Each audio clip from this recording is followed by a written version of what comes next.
This is the Uke Revolution. I'm Brooke, and in this video, I hope to give you a couple of tools that can blow your mind about chord shapes on the ukulele, might help you to songwrite, it might help you to improvise or jam, and at least it'll give you some tools that make you a little more independent. I just want to expand your mind and make you a smarter player. So let's learn about movable chord shapes and the chromatic scale. Movable chord shapes on a ukulele are chord shapes that use all four strings. So you can move these chord shapes up and down the neck and they will play different chords using the same kind of shape, and it's always in the same system. So if you know one chord shape and you know the name of it, you can find just about any chord that has a movable chord shape. So I'm gonna give you one example of this, and then I'm gonna show you the chromatic scale and talk just enough about the chromatic scale so that you can use it without like confusing you too much with more music theory. And then I'm gonna go through a bunch more movable chord shapes. Let's see one really familiar movable chord shape, and that one is this one.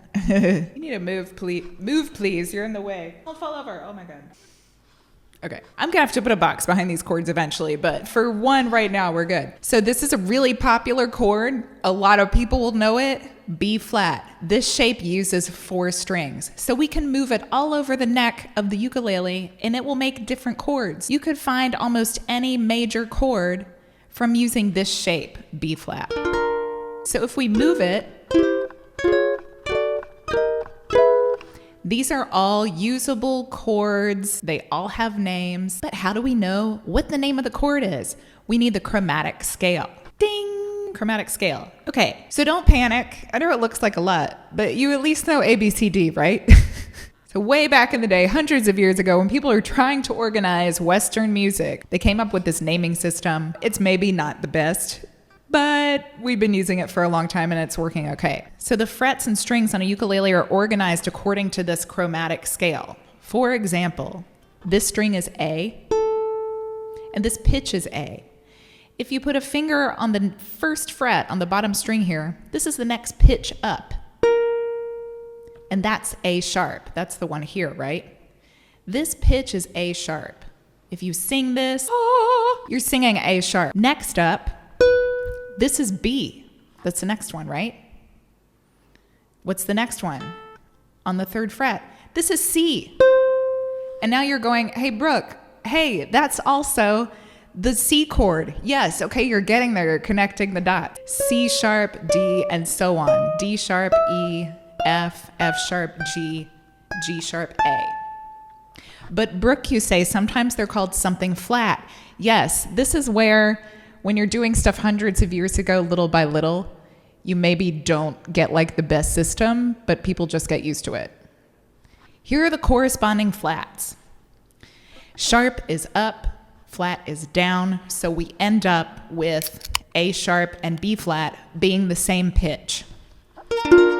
This chord is named B flat for a whole list of other reasons that we don't have time to get into on this video, and for the things that I'm telling you in this video, you don't need to know why. You can call this chord A sharp and people will know what you're talking about, but usually it's called B flat. Oh, again, that's a whole other thing. We don't really need to know it for this video, for the tools that I'm giving you. But you know, you can screenshot this chromatic scale. You don't even have to memorize it. It would help to memorize it, because this is going to help you to find other chord names. So now you say, Brooke, this is all like interesting information, but what good is it for me? Okay, one example. If you Google a chord chart for some song you want to play, it's your favorite song, and you look at the chart and you see like C sharp.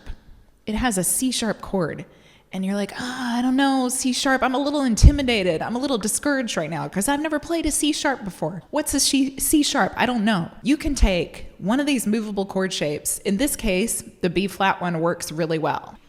B flat, right? We're here. Okay, we're gonna move it up one fret. And we all know, I think pretty much everyone's familiar with B too. This can be a starting place, B. Okay, now we're on B. If I move it up again, now we're on C. And if I move it up one more time, this is C sharp. So now you know. Now you have independently arrived at a new chord shape for a chord you didn't know before. You didn't have to Google it. You did it all by yourself. So I'm sure by now, as we've been sitting here, you thought of other four-string chord shapes that you know that you could move around the fretboard. So let's look at a few more. I moved over here because I felt like it was too cluttered to look at a bunch of chord shapes. So here's a bunch of major ones. B flat, we talked about that. E flat, where's the E flat? Let's find it. There it is under D sharp, right? So if we move up, there's our favorite chord E. F, F sharp. Here's another shape, A flat. Looks like a pretty gross shape, right? But I like to make it with a bar chord. So you can bar the bottom 3 strings on the 3rd fret. And then we have the 4th fret, the E string, and the top string over here on the 5th fret. This is A flat. So where's A flat? Let's find it. Aha, A flat's here. So if we move up, the next one is A. So now we better look back down here because here's the A, right? So if we move it up again, it's another kind of B flat. B, C, D flat, D, E flat. If we move this A flat one down, hey, G, we know G, right? G, you just don't need the top string. And F sharp. So it works both ways. If you've got one that's way up here somewhere and you can move it down, then you're gonna go down. You're gonna move down this little strip of letters. Let's look at some more. If you wanna like screenshot all these, like, oh, I wanna remember that shape later, do it. And apply this little method to find other chords with other names. If you make up your own shape and you don't even know what the name of the chord is, if you just make up a chord and move it around and get creative like that, hooray, awesome. That's even more innovative. You could just make up a shape and call it W flat for all I care. W flat and I don't care. Okay, here's one of my favorites. I love major 7 chords. D major 7. Yeah, you could play it with all your fingers like this, but I like to play it as a bar. So we're gonna bar the 2nd fret and then we got the bottom string of the 4th fret. Okay, D, D, D, D, ding, ding, ding, ding, ding. Here's the D. If we move this up 1, then we have D sharp or E flat major 7. So if you look up a song, if you look up a song, it has an E flat major 7 chord. You're like, what the f is an E flat major 7 chord? You can go, hey, I know a D major 7 chord. Where's E flat? Oh, it's only one up. It's only one step up from D major 7. There's my E flat major 7 chord.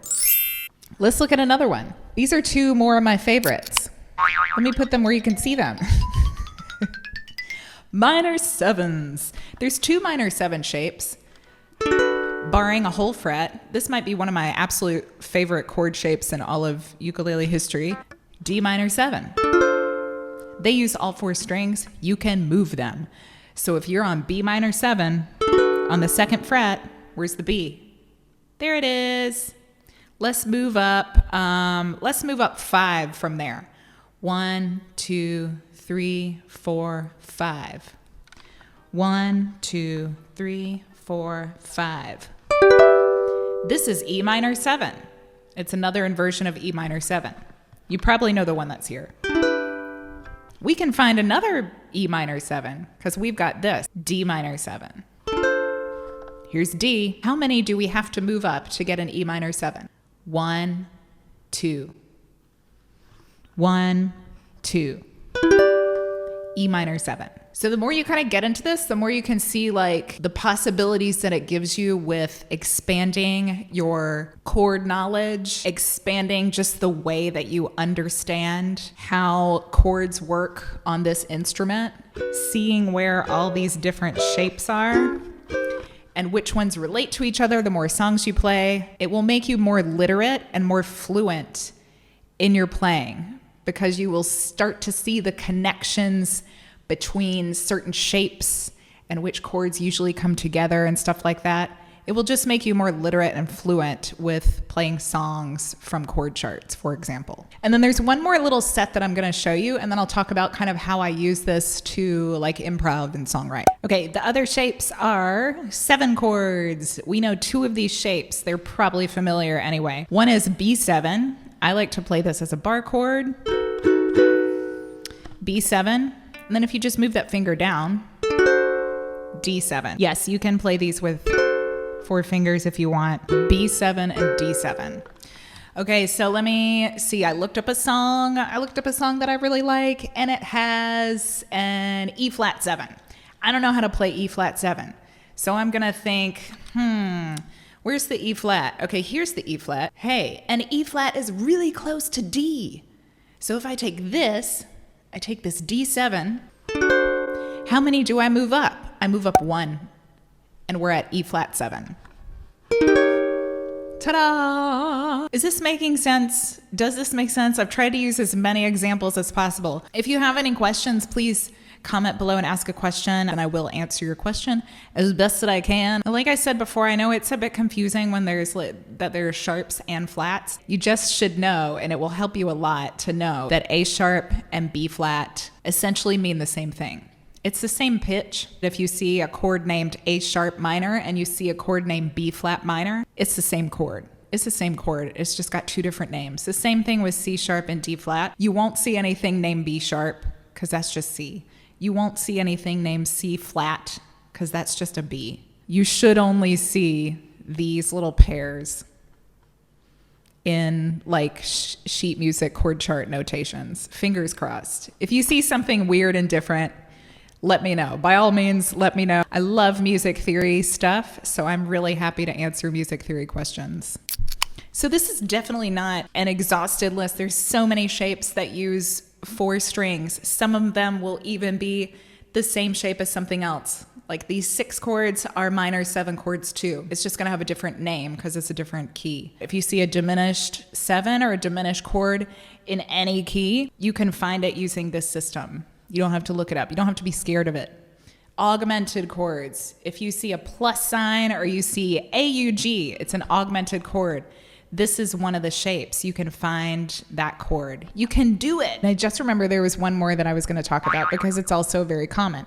And that's the minor position that looks like this. So we might know B flat minor or B minor. You can move this up. You can find all sorts of minor shapes. C, C sharp, D, D sharp, E, F, F sharp, G, all the way up. So what I like to do when I just want to have a jam and I want it to sound cool, I'll just take a minor 7 shape, either the bar or like I call it the mountain, D minor 7, and just play around with this. Move it to any fret. Minor 7s are really pretty sounding chords, and you can kind of lump a lot of them together and they sound okay because they have so many pitches and just like the nature of the chord.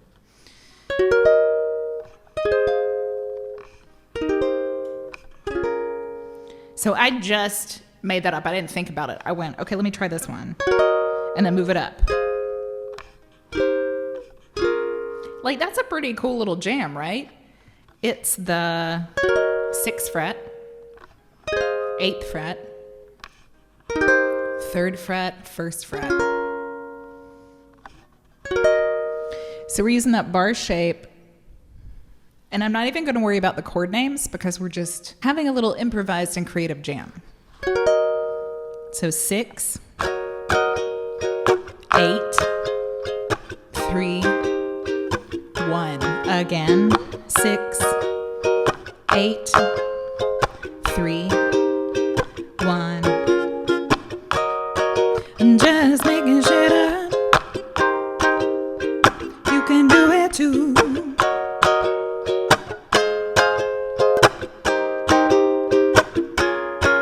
It's just the 6th fret and the 8th fret, number 3 and number 1.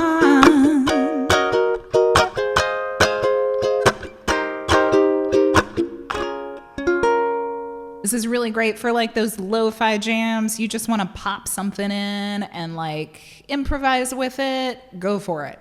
1, 2, 3, 4. Moving along. I'm moving 1, 2, yeah, 2 and 3, 4. Moving along. Hope you like this lesson. I hope you like this. I hope you like this. Ooh. If you found these useful, please like this video. If you have a question, leave a comment below. If you want to see a couple more examples of how I use this movable shape thing, or if you just want to like find another way to jam that's similar to this, you can check out the 2-chord slow jam video that's here, or you can check out the Get Funky on Your Uke 2-chord progression that's here. Thank you so much for watching. I'll see you next time. Bye, everybody.